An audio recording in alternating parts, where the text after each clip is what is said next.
Então, pessoal, sejam bem-vindos a mais um episódio do Bota Fé. Hoje, para conversar com a gente, bater um papinho sobre tecnologia, programação e outros assuntos diversos que a gente ainda não sabe, trouxe aqui meu querido colega Rafael Pazini. E fica à vontade para se apresentar, contar um pouquinho de você e do que a gente vai falar aí hoje, trocar uma ideia. Tá, vamos lá. Então, eu sou o Rafael Pazini, que nem o Olivato já falou. Eu tenho 29 anos. Aí minha profissão tem um nome bonitinho, Software Engineer, do cara do computador. Vamos descobrir. A gente tem umas impressoras aqui com problema, a gente já vai botar o Rafa para resolver para nós. Eu vou mandar ele para outra empresa, porque eu não faço ideia como que arruma essas coisas. Tipo. Ô, Rafa, então, a programação seria assim, acho que é o centro da sua carreira, né? Então eu quero falar um pouco sobre isso. Mas conta um pouquinho de como foi a escolher programação, como que você, enfim, como que isso surgiu na sua vida e como foi esse processo de falar, não, agora eu quero trampar com isso, eu quero profissionalizar e quero, enfim, seguir carreira nisso aí. Tá.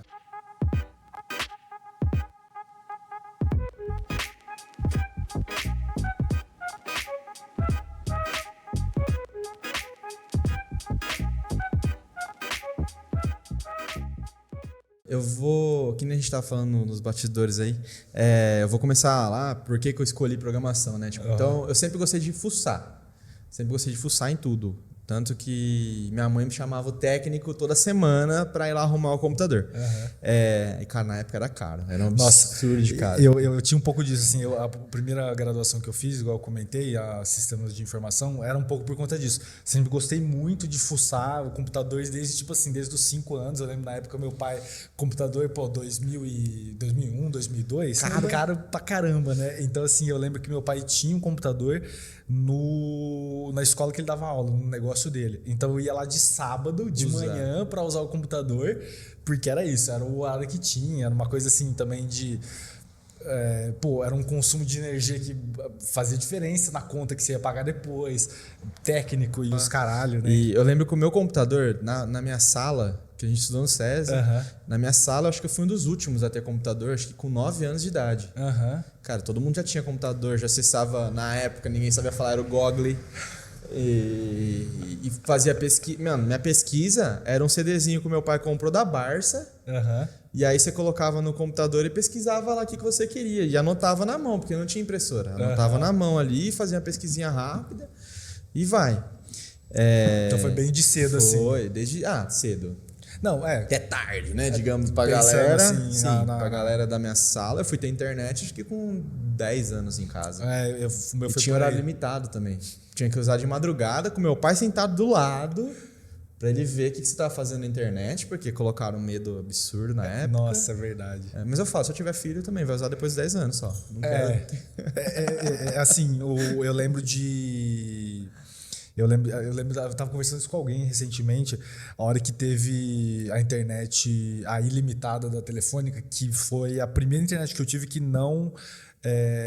a cobrança era fixa, R$29,90. R$29,90 e era aquilo. Ainda travava a linha telefônica. Nossa, minha mãe ficava puta. Uma vez ela tinha um compromisso, eu lembro até hoje disso.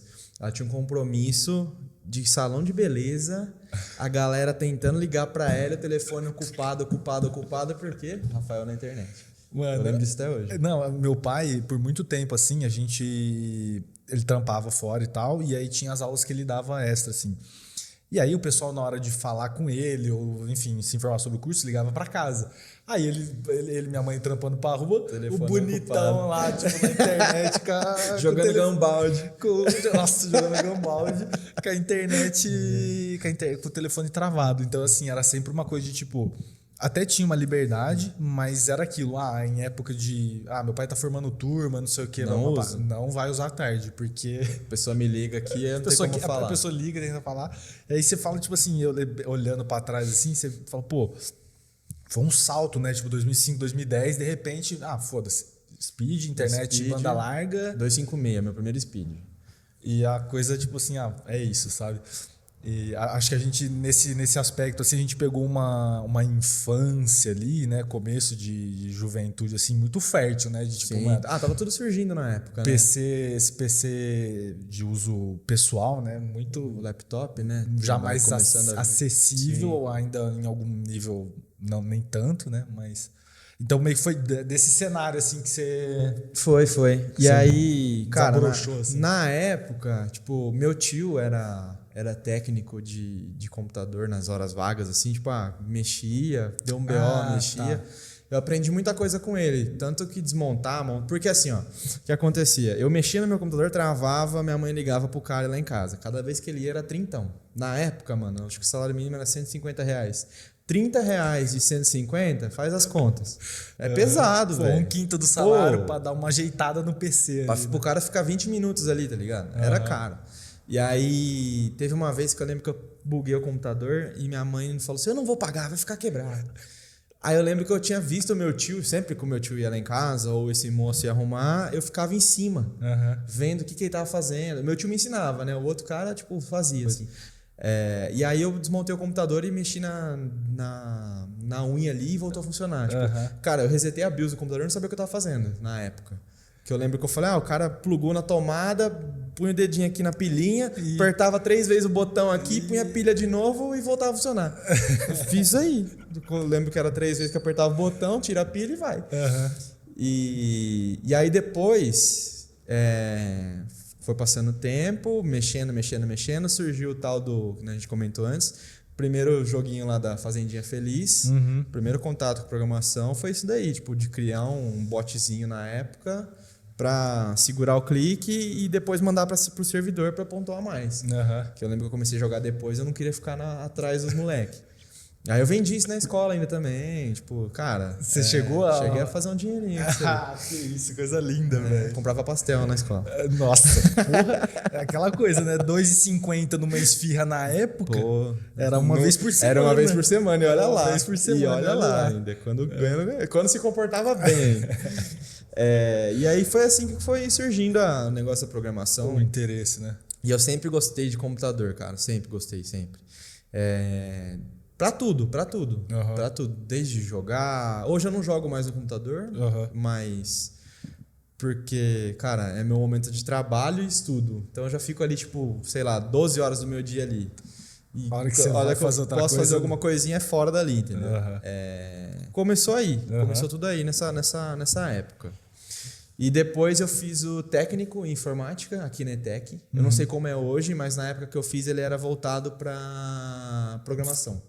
Então a galera fala, pô, vou fazer técnico em informática, vou aprender a desmontar computador. Você aprendia no primeiro semestre. Dali para frente, cara, era programação. Você aprendia C, que eu aprendia C no primeiro semestre. Eram 3 semestres, né? O segundo semestre eu acho que era Java e Delphi, e no terceiro semestre era Java e Delphi de novo. Então você tinha contato com 3 linguagens de programação já em 1 ano e meio. Pô, avançado, viu? Porque eu lembro de ficar sabendo desse técnico de informática e lembro de não fazer por... Assim, eu não lembro exatamente de ter tomado uma decisão, tipo, não vou fazer, mas eu lembro de ter essa impressão de que, vou lá e vou aprender só a mexer no hardware da coisa, sabe? Então, quando eu fui fazer... Eu não fazia a menor ideia que eles envolviam programação de fato, assim, cara, linguagem de programação. Primeiro semestre você faz algoritmo no braço. Você aprende a fazer algoritmo no braço. Tipo, desenhando ali as caixinhas bonitinhas e tal. Era uma professora de Porto Ferreira, eu não lembro o nome dela. Ela vinha todo dia dar aula aqui em Santa Rita. Que da hora. E era animal, velho. Tipo, aprendi muita coisa. Tem muita coisa que me ajuda. Hoje eu só sei pensar em programação, porque é um raciocínio lógico. E aí eu só sei pensar nisso porque lá atrás eu aprendi dessa forma. A galera hoje, tipo, e tive contato com a linguagem mãe de todas, né? Que é o C. Tipo, então pra mim é fácil assimilar outras linguagens hoje em dia. Tanto, hoje eu trabalho com uma que é bem parecida com o C, só que simplificada, que chama Go. É a minha main language hoje, tipo, 90% do meu trabalho é em cima dessa linguagem hoje. Entendi. Que é a mesma... É basicamente C. Tipo, é ponteiro, referência em memória. É uma escolha pessoal ou tem a ver com a empresa? A empresa. Tá. A empresa. Porque ela é muito performática. Então, você consegue ter performances absurdas. Depois a gente pode falar onde a gente está trabalhando. Volta disso. mas você consegue ter performances absurdas com gasto mínimo. Entendi. Interessante. E aí depois do técnico... Depois do técnico, aí eu fiquei na dúvida quando eu tava indo pra faculdade. É aquela dúvida clássica, né? Pô, o que eu faço? Você comentou o evento do Google. Foi depois, 2014. Foi depois. Eu já tinha ingressado na faculdade. Quando eu fui fazer faculdade, eu ficava naquela, pô, eu quero... O que eu quero fazer? O que eu vou fazer? Porque aqui, cara, você cresce e a galera fala assim, pô, não, você tem que ficar aqui em Santa Rita. Não julgando, mas, pô, sim, assim, dá pra ter uma vida além de Santa Rita, que a galera fica pensando que você tem que ficar aqui nesse mundinho. E a minha namorada, ela é de São Paulo, ela fala, pô, Santa Rita é uma bolha, é uma puta bolha legal, mas é uma bolha. Você não tem contato com as coisas de fora, assim, isso, sabe? Você viveu fora, você sabe como que é diferente, tipo, ter experiências fora, você conhece pessoas que viveram outras coisas, sim, que não acordam 7 horas da manhã pra trabalhar, tipo, todo dia, aí tem horário do almoço 11h30, volta a 1, sai às 5h30 e é isso a vida da pessoa, saca? Você consegue ter outros horizontes e ter outras inspirações, né? Que eu acho que é o que a gente está tentando trazer aqui. É bem a ideia do pod mesmo, assim, de criar esse espaço para que a gente conseguisse dialogar com outras experiências, sim, porque aqui em Santa Rita realmente é isso, assim, é muito fechado e assim, é aquela coisa, né, tipo, é um pouco também de quem sai de Santa Rita, vai para fora, trazer um pouco isso de volta, sabe? Porque, querendo ou não, tem muita gente, assim, que, pô, eu tive a oportunidade de sair fora, sabe? Então, assim, tive um... não é qualquer um que tem também, né? Tem isso também. Meu pai, assim, mesma situação que a sua, sabe? Meu pai trilhou o caminho dele, minha mãe trilhou o caminho dela e, basicamente, assim... E não é o que você quer pra você, isso, tá tudo bem. A partir do exemplo deles... O que eu posso fazer? Isso, assim, eu quero... Né, eu não preciso necessariamente ficar preso ao caminho que eles trilharam. Então, mas ainda assim foi isso, sempre tive suporte de pelo menos conseguir ali ter uma base para nunca pude ficar muito parado enquanto estava estudando e tal. Sempre até foi uma questão bem forte para mim durante a facu, porque me vi um pouco no que você falou antes de eu sair daqui, não foi a primeira facu que eu fiz foi Sistemas de Informação na USP de São Carlos. Lá foi o período mais suave, porque lá eu consegui pegar uma bolsa de auxílio, a gente tinha bandejão lá, gastava tipo R$1,90 por refeição, então era R$72 no mês para almoçar e jantar, sem ter que lavar um prato, um garfo, nada. Então lá, esse foi um primeiro ano assim, que foi bem suave, eu consegui sair e basicamente anular meus gastos que eu tinha lá, comparado com os gastos que eu tinha aqui enquanto eu estava no terceiro. Mas a hora que eu fui pro direito mesmo, que foi a faculdade que eu formei, foi uma coisa de tipo assim, mano, já tentei uma vez, já tive que desistir, agora assim, eu não tenho muita saída, sabe? Vou ter que, tipo, comer o livro, tá ligado? E era uma realidade que lá na facu não era assim a realidade mais comum, sabe? Não, foi pra uma faculdade que a galera tinha um pouco mais de condições, tinha um pouco mais de amplitude, assim, de tipo, pô, não precisa se matar tanto e tal. E então, assim, mas era isso, foi uma série de apoios que eu tive ali, de oportunidades que me deram pelo menos a possibilidade, tipo, não, beleza, vou pelo menos fazer uma faculdade fora. E aí voltar para Santa Rita nem foi uma coisa muito assim, quero voltar por Santa Rita, quero voltar para Santa Rita, assim, não era o meu desejo principal. Mas voltando para cá, eu vi um pouco disso, assim, tipo, pô, se a gente que consegue ir para fora não trouxer um pouco disso para cá, tá ligado? Eu sinto um pouco de falta disso também, porque querendo ou não, em São Paulo eu era muito ativo na comunidade técnica, assim, né? Tipo, palestrava, fazia meetups, tipo... Então, eu sinto um pouco de falta disso aqui em Santa Rita. É uma das coisas que eu sinto falta. De conseguir colaborar. Eu não sei nem se a gente conseguiria... Talvez depois a gente pode trocar uma ideia de fazer surgir um próximo projeto. Sim, então... assim, é isso. Eu gostava falando, né? Vamos retomar aquela linha de... Querer sair de Santa Rita, e por que você escolher a faculdade? Beleza. E aí, para escolher a faculdade, foi basicamente assim, já gostava de computação, falei, pô, vai ser alguma coisa nessa área. Eu estava em dúvida entre engenharia mecatrônica e ciência da computação. Eram as duas faculdades que eu queria. Engenharia mecânica ou outra engenharia eu não queria. Se fosse fazer era mecatrônica, porque envolvia, querendo ou não, um pouco de computação com robótica, então acho que seria uma coisa bacana. Já vai. Já. E aí eu fiquei nessa dúvida de ciência da computação e engenharia mecatrônica. Na época, eu lembro que eu prestei o Enem. Quando você presta Enem, você acha que você tem que ir pela sua nota de corte, né? Uhum. Então, no caso, eu me inscrevi na UFSCar, lá em São Carlos, que eu queria passar na ciência da computação. Uhum. Na época, eu acho que eu tirei 690, alguma coisa assim do tipo.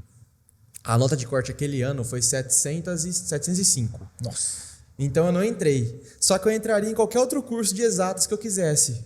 Química, física, matemática. Eu poderia ter ingressado em qualquer um, ficado 6 meses, depois trocar o curso e ir para a ciência da computação. Porque a galera não sabe que você pode ingressar em outro curso da área e depois fazer a realocação interna depois de 6 meses. Porque sempre tem a quebra, tem a galera que não se matricula, que vai e desiste, que não era aquilo que queria. Uhum. Então, fica um alerta aí já pra galera também. Se você vai fazer o Enem, você quer entrar num curso que você não achou a nota, tenta se encaixar num curso mais baixo que você entraria, passa naquele, entra, fica 6 meses lá. Não é perde, investe 6 meses da sua vida. Você vai eliminar a matéria do outro curso e se matricula depois no que você quer e segue o barco. E eu não consegui fazer isso. Uhum. Então eu fiquei um ano parado. Na época eu trabalhava aqui na Visual Media como instrutor. Fiquei um ano parado. E depois eu comecei a pesquisar faculdades. E eu achei em Ribeirão Preto, 90% dos professores de ciência da computação da Unip eram professores da USP. Eu falei, opa, porra. Cara, eu teria que trabalhar. Tipo, meu pai e minha mãe não tinham condições na época de me bancar em Ribeirão pra fazer a faculdade. Eu falei, pô, então partiu Unip, eu trabalho de manhã, estudo à noite e bora. E com professores legais. E você ainda vai pegar professores puta qualificados. Sim. Né? E aí foi o que eu decidi fazer. E aí em 2013 eu entrei na faculdade. Aí eu comecei a fazer ciência da computação em Unip, na Unip em Ribeirão Preto. Aí eu fiz 3 anos fazendo esse rolê de trabalhar e viajar. Como eu falei, eu trabalhava na Visual Media aqui na editora, já como programador. Fiquei 4 anos lá trabalhando. E no último ano, cara, deu que meio que assim, eu meio que cansei do trabalho, tipo, vi que não ia para aquilo que eu queria, não ia desenvolver muito daquilo. A gente acabou chegando num acordo, eu fui dispensado e deu tudo certo e eu fui morar em Ribeirão Preto. Na época com a minha irmã e com o meu primo. E aí eu acabei a faculdade lá. Assim que eu acabei a faculdade, eu fui para São Paulo, mudei para São Paulo. Só que o que fez eu pensar em mudar para São Paulo, né? Ir para São Paulo? Em 2014, teve um evento do Google lá em São Paulo, Google I.O. Aí tinha que se inscrever, mandar LinkedIn, mandar perfil de GitHub, essas coisas. Fazer uma etapa. Tinha uma etapa de seleção, isso. Porque acho que teve na época, cara... Pô, eu acho que teve mais de 500 inscrições. Porque foi a primeira vez que teve esse evento on-site aqui no Brasil. Legal. Então teve inscrição pra caralho. Tanto que tem um amigo meu que, cara, eu tenho ele como referência hoje, o Tadeu Zagallo. Ele foi simplesmente... Ele saiu daqui, foi ser desenvolvedor no Facebook em Londres. Nossa. Depois ele foi morar em Amsterdã, sendo desenvolvedor do Uber. Aí ele foi pro Silicon Valley ser desenvolvedor da Apple. Nossa. Agora ele saiu da Apple, ele foi para outro lugar, ficou acho que 6 meses e voltou para Apple. Tem outro amigo também lá que mora lá, que é o Adriano, a gente troca ideia direto, eu vou na casa dele. E ele é desenvolvedor, ele foi desenvolvedor do Google. Hoje ele saiu de lá, mas ele foi desenvolvedor do Google também. Tudo conhecendo em evento em São Paulo. E, cara, eu levo esses caras como exemplo pra mim, tipo, que é o que eu quero. Eu ainda não consegui sair do Brasil. Hoje eu já trampo com uma empresa americana, mas eu não consegui ainda sair do Brasil, porque tá complicado esse negócio de visto, essas coisas. Mas é a próxima etapa da vida, sair do Brasil. É a próxima etapa. E não deve estar longe, né? Vou ser sincero assim. Tá um pouquinho. Longe não, mas complicadinho. Tem um porque assim, como que você consegue entrar nos Estados Unidos, né, para trabalhar? Você tem que receber uma oferta de trabalho. E aí eles vão fazer o sponsor do seu visto. E aí é o H1B. Esse H1B, ele tem um número restrito por ano. Você recebe, tipo assim, são, sei lá, 100 mil vistos que eles liberam por ano. E aí tem um sorteio. E além da empresa fazer o sponsor para você, você tem que participar desse sorteio. Então não é 100% garantido que você vai entrar. Então tem toda uma etapa, fora passar na etapa da entrevista da empresa, né? Eu já fiz entrevista 3 vezes pro Facebook. A primeira eu fui reprovado, aí fui lá de novo, estudei. Na que eu passei, entrou a pandemia, cancelaram todas as vagas. E agora, no meio do ano passado, eu pedi demissão do trabalho que eu estava. E aí, que eu já estava fazendo o processo, eu fiquei 3 meses estudando o processo. E aí eu passei na etapa de programação e de arquitetura de software lá deles. E aí eles cancelaram as vagas de novo. Nossa. Então, tipo, tá batendo na trave. Uma hora vai. Sim. Uma hora entra. Sim, vai acontecer. Então, uma hora entra. Então, é isso, cara. Então, basicamente é isso. O meu plano de carreira era sair daqui de Santa Rita, quando eu me formei, ficar em São Paulo, virar uma referência ali dentro daquela área de programação em São Paulo. Isso eu consegui. Tanto que hoje eu trabalho numa empresa de fora. Acho que todo mundo, se bobear, até usa já aquela aplicativo lá, Pluto TV. Eu tenho ele instalado, mas confesso que não uso muito, assim, por falta de hábito, para ser honesto. E até eventualmente a gente volta nesse assunto e você conta um pouco mais da empresa, porque é realmente uma curiosidade que eu tenho. Sim. Mas, desculpa interromper aí Fica à a vontade. sequência. Mas é algo assim que você voltou para realmente, vou ficar um tempo por aqui. Fazem 2 anos que eu tô aqui já. Uhum. A ideia inicial era ficar 1 ano e voltar para São Paulo. Só que a gente já descartou essa de voltar para São Paulo agora. Uhum. Tipo, não é nem por custo, nada, mas é questão de violência que tá acontecendo lá. Tipo, toda semana eu vejo algum amigo que fala, fui assaltado, tipo, parei o carro em tal lugar, o cara estourou meu vidro e pá. Só que assim, tem um negócio que é bacana, que eu quero falar aqui, que eu até tava pensando nisso ontem. Tipo, cara, você não vai ser assaltado em toda hora, em qualquer lugar. Não. Você tem os lugares e se você der bandeira. Que é aquilo, tô andando com o celular na mão. Cara, nunca você vai andar com o celular na mão em São Paulo, nunca. Tipo, é ele no bolso, escondido, bolsa sempre na frente. Você tem que se adaptar para viver lá. Mas se você quer ter essa referência de trabalhar eu sempre gostei assim, eu gosto de trabalhar em lugares que eu não seja o melhor. Pra você ter como crescer ali dentro. Eu quero trabalhar com os melhores. Eu tenho que estar entre os melhores. Mas eu não preciso ser necessariamente o melhor. Porque eu quero evoluir. Sim. Então, eu acho que se você pretende chegar no topo de algum lugar, você tem que ir para onde estão os melhores. Os melhores estão aqui em Santa Rita. Infelizmente, não. Infelizmente, não. Tanto que, tipo, eu tô aqui fisicamente, mas meu trabalho tá lá em Los Angeles. Então, cara, você tem que, eu acho que pensar nisso. Na época que eu tava na faculdade, eu conheci a galera lá no evento do Google lá e tal, que inclusive a galera da Visual Media na época me apoiou pra caramba, pagou passagem pra eu ir. Foi um puta no evento, conheci muitas pessoas. E foi lá que eu caiu a fichinha. Falei, eu já queria trabalhar numa Big Tech. Falei, agora então é o objetivo da vida. Só que assim, também objetivos mudam, né? Sim.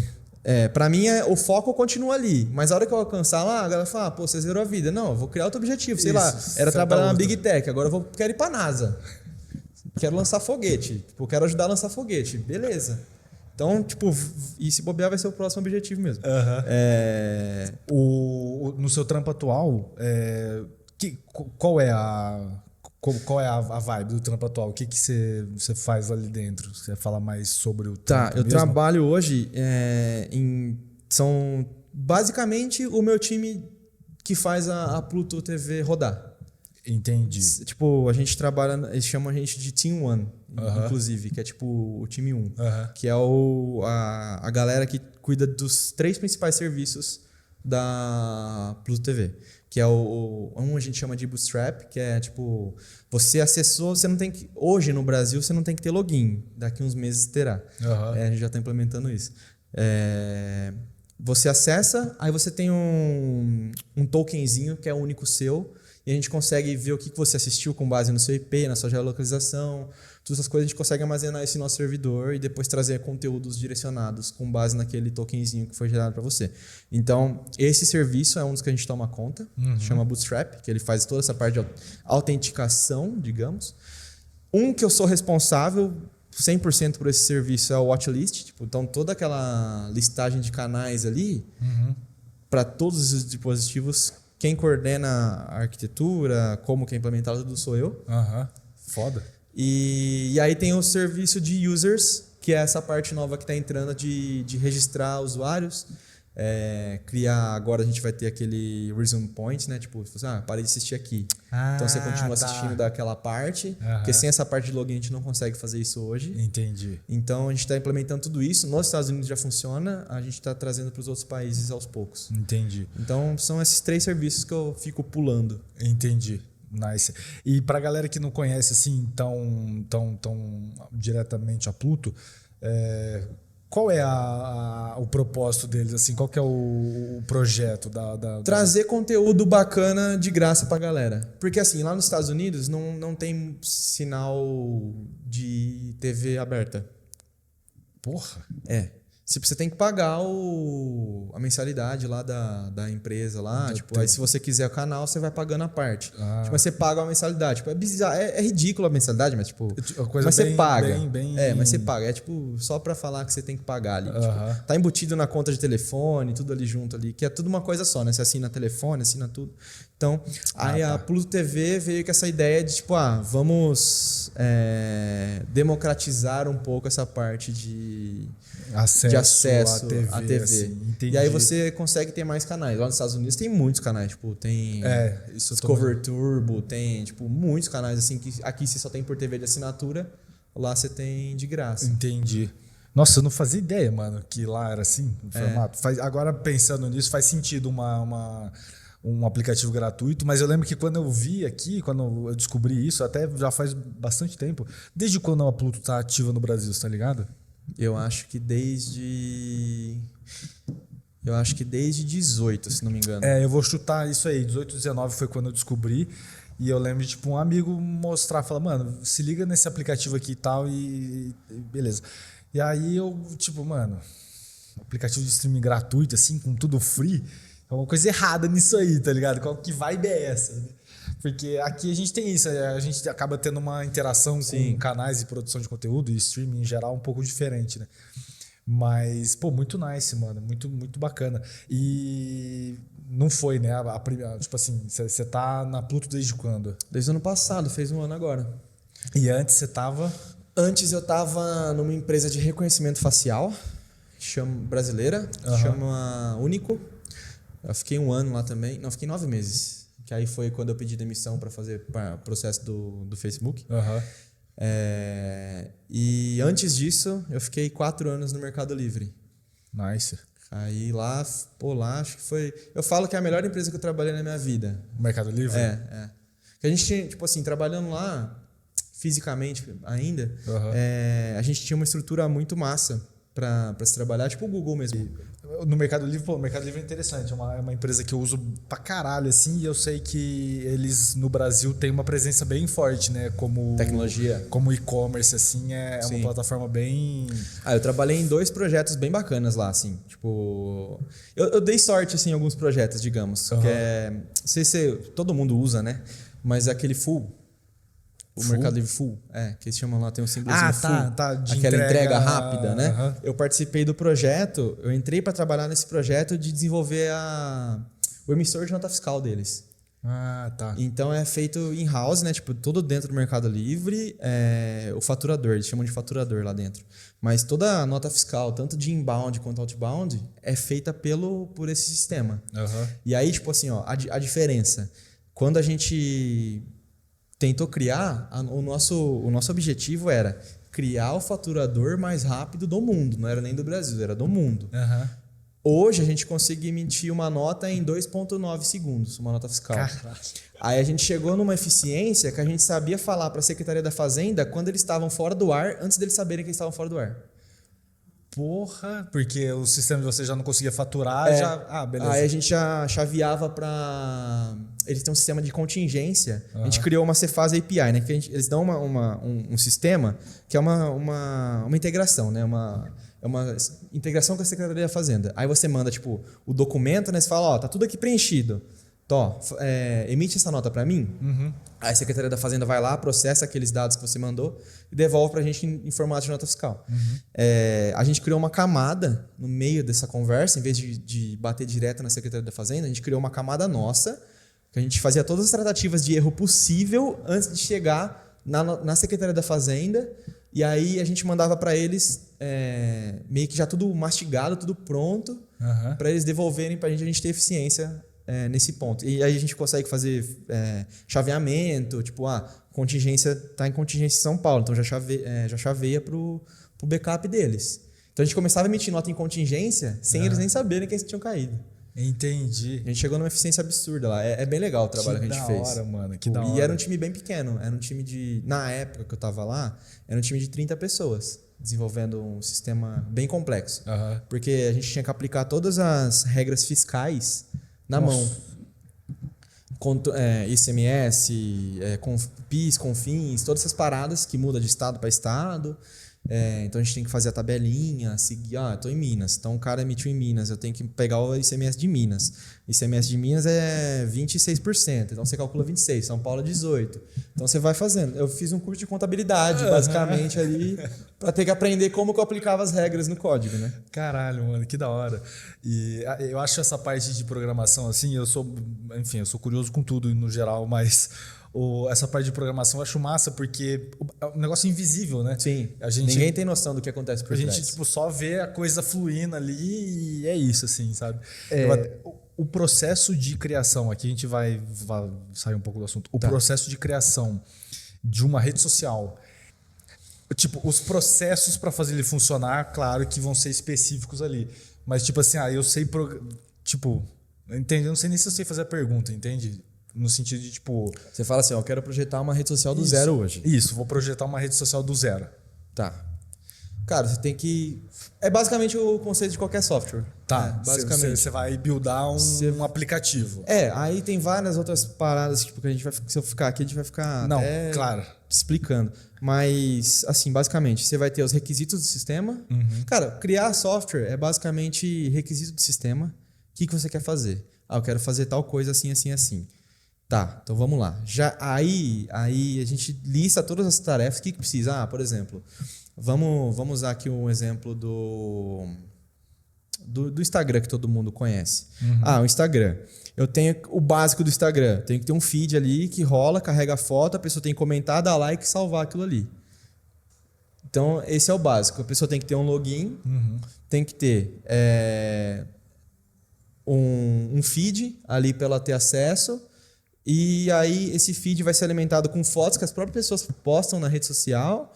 E aí eu tenho que habilitar também curtida, comentário, essas coisas. E aí cada coisa se comporta separadamente. E aí depois começa... entrou nesses requisitos. Tanto que a primeira versão do Instagram lá em 2007, 2008, sei lá, ele não ordenava com o que é relevante para você. Hoje, eles usam um algoritmo que chama KNN, né? Que é tipo o do vizinho. A gente, para facilitar, para não ter que falar a palavra em inglês, é o algoritmo do vizinho, da vizinhança. Esse algoritmo é o seguinte, tipo, eu te sigo no Instagram. Sim. Você curtiu uma foto. Se você curtiu e eu te sigo, aquele conteúdo teoricamente é relevante para mim. Então ele popa no meu feed. E aí vai seguindo. Você vai fazendo esse algoritmo da vizinhança. Esse algoritmo da vizinhança vai meio que vendo, o cara curtiu, sei lá, foto de Fusca. Então no search, ali que você clica, aparece foto de Fusca até falar chega. Aí de vez em quando, ele solta uma coisinha diferente. Aí ele fala, isso aqui pode ser que... Te interessa. Enfim, foi uma conversa que eu tive recentemente. A gente estava trocando uma ideia sobre rede social. E aí veio essa curiosidade, tipo assim, mano, qual que será que é o trampo, né? Pra desenvolver programação, uma rede social? Eu acho que não é nem complicado. Tipo, hoje você tem muita coisa pronta, saca? Entendi. Aí depois começa a surgir problema de escalabilidade, que é tipo, eu tô ganhando milhões de acesso. Como que eu escalo isso? Mas assim, a questão de programação não é complexa. Eu acho que envolve mais a parte hoje, até... pessoal do que outra coisa. Entendi. Tipo, a galera adotar aquela rede, fazer aquilo virar parte do dia a dia. Mas, cara, assim, o que eles querem? Na real, é prender sua atenção. E quanto mais tempo você fica na plataforma, mais dinheiro eles ganham. Por quê? Depois que acontece? Acontece muito. Vender dados, né? Tipo, por exemplo, o Olivato, o moleque é viciado em tênis, só fica vendo tênis. Vende pra negócio de tênis. A Sofia, sei lá, vê muita... não sei. Coisa de escalada. Tipo, cara, vamos botar anúncio de escalada pra ela. Por quê? Porque a empresa de escalada ganha dinheiro, a empresa de tênis ganha dinheiro, enfim. Essa parte de algoritmo e tal para rede social é uma parada que te interessa, assim? É um negócio que Cara, eu não sou muito fã dessa parte, assim, digamos. Entendi. Eu não sou muito fã, não. Mas é que eu gosto de entender como funciona. Mas falar que eu tenho vontade de trabalhar com isso... Entendeu? E até, aproveitando os gatilhos aqui, tem alguma coisa específica que você fala, porra, isso aqui dentro de programação, isso aqui dentro do desenvolvimento e tal, que você curta, você fala, mano, isso aqui é coisa que eu curto mexer com performance, cara. Performance de algoritmo, eu adoro mexer com isso. Tipo, performance de algoritmo. Você me larga, tipo assim, ó, por exemplo, no Mercado Livre a gente tinha um cenário que a gente demorava, sei lá, acho que era quase 1 minuto e meio para listar as vendas de um vendedor. Tipo, cara, era bizarro. Tipo, se o cara passasse de, sei lá, 500 vendas, que era comum, a gente demorava mais de 1 minuto e meio para buscar aquelas vendas que eles tinham feito, consolidar tudo e devolver para eles. Aí caiu pro meu time resolver essa bucha. A gente, trabalhando junto com o meu time, a gente chegou a baixar isso daí para 600 milissegundos. Deixa eu entender, por que isso é um problema? Tanto para usabilidade quanto para alocação de processo, né? Imagina que assim, ó, o que acontece? O servidor, você está sempre pagando. Quanto mais como que funciona pagar custo de servidor? Você tem literalmente uma máquina física alocada lá no servidor. Isso é uma máquina física. Aí você paga por horas de uso. Se você precisar usar mais recursos, ele vai te dar outra máquina. Você vai pagar 2 custos, então, em vez de 1. Tipo, porque aquele lá está ocupado. Entendi. Você não consegue usar... Porque imagina assim, ó, você trava a thread, né, que a gente fala. Você trava a thread fazendo processamento. Porque o processador não consegue. Hoje ele consegue fazer múltiplos processamentos de uma vez. Mas, se você está fazendo alguma coisa síncrona, né, que você está esperando a resposta, você trava aquela thread. Tipo, imagina, 1 milhão de pessoas acessando um processo que demora 1 minuto para ser resolvido. Até liberar aquilo, fudeu. Você já pagou tipo 1 milhão para a empresa que está provendo servidor para você. Entendi. Então isso é custoso para a empresa. Software mal feito é custoso para a empresa. Entendi. Então eu gosto de resolver essas buchas, esses problemas assim. Entendi. Tipo... Aí cai naquele problema de linguagem. Tem muita linguagem que se você fizer cagada, vai travar. A galera fala, Java é pesado. Cara, Java não é pesado. Se você usar direitinho, bonitinho, é a melhor linguagem que tem. Eu adoro. Tipo, Java. Porém, hoje eu trabalho com Go. Cara, Go é performático pra caramba. Em horários de pico, na watchlist, eu tenho quase 10 mil acessos por segundo. Nossa. Tipo, que é das 8 da noite à meia-noite. Mas basicamente esses horários. Eu tenho mais ou menos 10 mil acessos por segundo na watchlist. Tipo, eu tenho 20 máquinas rodando. Com 1 core e 256 MB de RAM. Tipo, que não é nada isso. Custa... Para eu manter esse sistema no ar, a gente tá fazendo as contas esses dias, que é só um sistema, né? A gente tem vários. Cara, streaming é muito caro. A gente, mantendo os 3 serviços do meu time que eu falei hoje, a gente gasta $3 mil por mês para manter esses 3 serviços. Porra. Os 3 principais da empresa. Otimizado pra caralho. Exato. E o time nosso tem 5 pessoas. Nossa, brabo. Isso é interessante mesmo. E... Claro. Mas eu acho que, pelo menos nessa situação, ele estava correto de falar, digamos assim, gente, vamos frear um pouco, porque os próprios programadores do ChatGPT, por exemplo, não sabem o tamanho da complexidade do que eles podem estar construindo.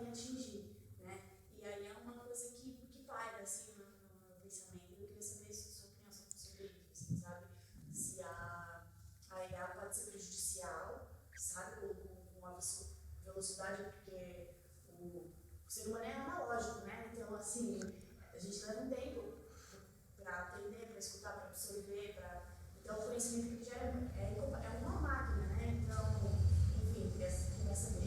Deixa eu só colocar a pergunta da sua aqui no microfone, porque depois na hora de editar pode ser que a gente perca. Perfeito. Então a Sofia está participando aqui por trás das câmeras e ela perguntou sobre a opinião do Rafa em relação a inteligência artificial, os riscos e a opinião do Rafa em relação eu gosto muito de tecnologia me ajudando. Tem coisa besta que eu não gosto de fazer. Tipo, Então, se a tecnologia me ajudar para isso, eu vou ficar super feliz. Eu acho que é um ponto que assim, ó, se a gente for parar para ver, tem algumas partes de tecnologia de inteligência artificial que já foram cortadas no passado. Tipo, a Amazon tem um exemplo claro que eles começaram a usar inteligência artificial para selecionar candidatos. O BO começou todo aquele preconceito estrutural que a gente já conhece. Era a pessoa formada só em Harvard, Stanford e não sei o que lá, era 100% homem, branco, papapá. Desligaram o algoritmo. Por quê? Porque você treina o algoritmo é treinado, na real é isso. Inteligência artificial é treino. Você pega vários exemplos de dados que a gente tem hoje, comportamento da sociedade na real, você imputa num sistema, no caso do ChatGPT, eu acho que é um sistema neurológico que a gente chama, né? Tem vários tipos de sistemas lá que você implementa. E aí, tipo, é um input e um output. Então, conforme ele vai absorvendo esse input neurológico, é como se você estivesse alimentando uma criança. Você ensina ele como fazer aquilo. Então, pode ser perigoso por causa do ser humano, não por causa da inteligência artificial. Esse é o meu ponto. Tipo, os inputs que a gente vai colocar naquilo ali. Meu ponto é esse. No fim do dia, quem é perigoso mesmo é o ser humano, cara. A gente já sabe disso. E para a inteligência artificial, para mim, é outro ponto que pode afetar. É desenvolvido pelo ser humano, é muito foda. Tipo, eu sempre gostei dessa parte de sistema, né? Redes neurais, na verdade. De redes neurais, essas partes assim, eu gosto muito disso. Na faculdade eu adorava, era a prova mais foda que eu tinha, mas eu adorava. Mas é isso. Tipo, o que manda é o input que a inteligência artificial tem. E aí o output, tipo, ela vai sair com o que ela aprendeu. Pô, ela aprendeu que isso aqui é certo. Beleza, vai falar que tudo ali é certo. Tipo, isso aqui é errado, isso aqui é errado. Tipo, então, o ser humano tem que saber como moldar isso. Eu não sei se tem que dar um passo para trás, mas eu não concordo, porque eu acho que ajuda muito em algumas outras partes. O complicado tem alguns trabalhos que podem até ser substituídos. E aí você acaba, tipo, tirando principalmente em países subdesenvolvidos, como o Brasil. Você acaba tirando ainda mais, tipo, deixando a população que não tem tanto acesso a estudo mais marginalizada. Meus pais, eles sempre me deram condição de estudar. Por mais que a gente não tinha condições de nada, o estudo era garantido. Pô, minha mãe fazia faxina para eu fazer inglês. Eu já ouvi muito aqui em Santa Rita que, tipo, eu não estudei. O meu filho vai estudar a hora que ele crescer, trabalhar e pagar o estudo dele. Porque foi assim que eu fiz. A minha mãe pensou sempre ao contrário. Pô, eu não tive estudo, mas eu quero dar o melhor estudo pro meu filho. Para ver onde ele consegue chegar. Então, acho que é bacana isso. Então, a gente prover ferramentas pra galera poder ascender, né? Isso. Para mim, esse é o ponto. Sim. Seria o correto. Educação, você vai lá, qualifica as pessoas e a partir disso você consegue dar outras ferramentas, no caso até a inteligência artificial, para ela poder trabalhar com aquilo. Eu acho que esse é o caminho. Para mim, a educação é sempre a solução para tudo. Com certeza. Acho que falta um pouquinho isso daí, no Brasil principalmente. No Brasil em geral. E até uma diferença aqui, um ponto que valoriza a gente em Santa Rita, né? O curso técnico de informática que você não sei chegou como, a fazer. É que a gente falou, não sei como tá hoje. Também não sei como tá hoje, mas é bacana que você tenha mencionado isso, e a gente voltando agora, como, pô, sei lá, vou pintar aqui um cenário de, pô, como seria se aquele curso não existisse. Muito provavelmente você teria encontrado em outro lugar, você teria ido para outro caminho. Mas, pô, é uma ferramenta que a gente tem, é uma possibilidade que a gente tem aqui na cidade. E que, muito bom. Era muito bom, né? Pode te estilingar para uma parada que, mano, vai literalmente te botar para fora do país, tá ligado? E te colocar para viver uma realidade que localmente nunca não aconteceria, né? Então, da hora. Você comentou, antes da gente entrar nesse assunto, você estava falando do projeto lá dentro do Mercado Livre. Tem outros projetos assim dentro do seu trampo e tal, que você fala, mano, acho que eu curto, assim, que eu tenho orgulho de ter participado, de ter esse produzido. eu curto, que é o do Mercado Livre de novo, o supermercado. Não existia supermercado no Mercado Livre, tipo, a parte de supermercado. E a gente criou na pandemia, cara. Eu lembro que assim, ó, tipo, qual que era o cenário lá dentro? A gente tinha o time lá do faturador, Selling Invoices, e aí eles iam tirar o meu líder, ia tirar ele ia montar um time novo. Ia montar um time novo, e aí ia contratar programadores novos de mercado para criar o supermercado pro Mercado Livre, porque era um objetivo do final do ano ter uma plataforma específica para supermercado dentro da plataforma de Mercado Livre. Aí veio a pandemia, tudo, não conseguiu contratar a galera, que ficou todo aquele momento de incertezas. Que eu faço, que eu não faço, saio do trabalho, não saio, tipo, vai ser todo mundo mandado embora, vai ficar remoto eterno, pandemia vai matar o mundo, não sabia o que acontecia. E aí ninguém aceitava a proposta do Mercado Livre. E na época, cara, o Mercado Livre não pagava mal. Tipo, tinha uns benefícios legais e tudo. E aí surgiu, como era o meu líder, o nosso diretor virou, chamou a gente e falou assim, ó, eu tenho 5 vagas para o time de supermercado. Vocês topam ir? Aí no meu time tinham 4 que toparam, eu tava no meio e faltava 1. Aí veio outro de outro time. E a gente desenvolveu esse sistema de supermercado em 9 dias. Nossa. Para 4 países. Quais foram os países? Brasil, Argentina, Colômbia e México. Não, Colômbia não. Brasil, Argentina, acho que Uruguai e México. O Mercado Livre está em 18 países, né? Da América Latina aqui. São 18 países, as 2 sedes principais são Brasil e Argentina. Eu sei que o Mercado Livre é argentino, argentino. Né? E em 9 dias, assim... Cara, foi 9 dias punk. Foi legal. 9 dias diretão. Porque assim, a gente teve que criar... Basicamente, o que a gente fez? A gente criou um algoritmo que... imagina, a ideia nossa foi assim, literalmente. A gente entrou numa reunião, já estava todo mundo remoto na pandemia. A gente pegou e falou assim, o que eu tenho que fazer para falar que um produto é do supermercado? Tá. Aí, basicamente, a gente falou assim, tem que passar num caixa de supermercado.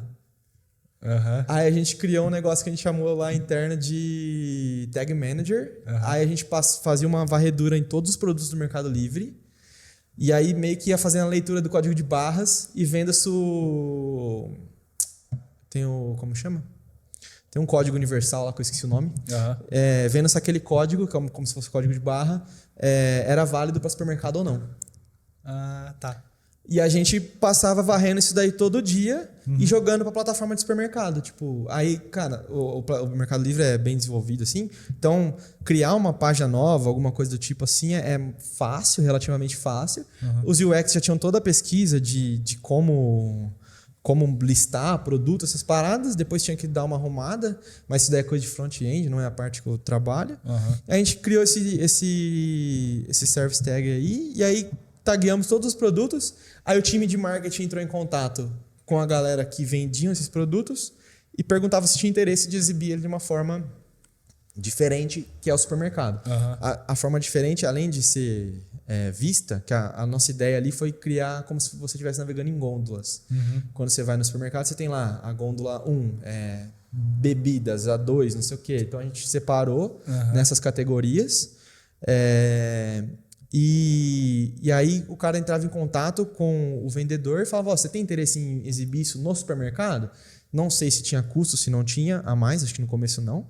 O cara falava que sim, então ele tinha que enviar 20 itens daquele produto pro Fulfillment, que é o centro de distribuição do Mercado Livre, para garantir a entrega rápida. Entendi. O lance do Fulfillment é isso, tipo, o produto já está na mão do Mercado Livre. Então já sai do centro de distribuição direto para sua casa. Entendi. Não tem que o cara ir no correio postar aquilo. Quando você comprar alguma coisa full, é isso. O produto já está com o Mercado Livre. Com o Mercado Livre. Interessante. E aí a gente fez isso. Basicamente trouxe essa experiência do mundo real para plataforma. Em 9 dias. Isso daí foi foda. Isso aí foi foda. Então, assim, você basicamente estava envolvido na construção do... Desde o dia 0. Nossa, que foda, mano. Que da hora. Muito nice, mano. E se for ver, é tudo solução simples, né? A galera fala, pô, é um bagulho... É que assim, é trabalhoso programar, você ter que fazer todos os rolês, tipo, pensar em como armazenar esse dado, porque aí depois tem variações, tipo de dado, o que eu quero, bancos de dados diferentes, o que eu quero priorizar? Eu quero priorizar a escrita ou eu quero priorizar a leitura? Então, hoje, com a tecnologia, você consegue priorizar essas coisas. Então, você gasta um pouco de tempo pensando nisso, né? Como você quer alocar recurso. Então... Entendi. Exatamente, a diferença de trabalho no brasileiro é americana, assim, de estilo de trabalho. Assim, pode explorar essa cultura. Americano odeia que vocês tenham aquele senso de herói. Odeia que o senso de herói, sabe? Aquele senso de herói, tipo, de querer salvar tudo. Tipo, ser o cara... Não, é só ele. Tipo, o americano odeia isso. Porque aí nisso daí já causa overtime. Tipo, você fica gastando muito tempo naquilo ali.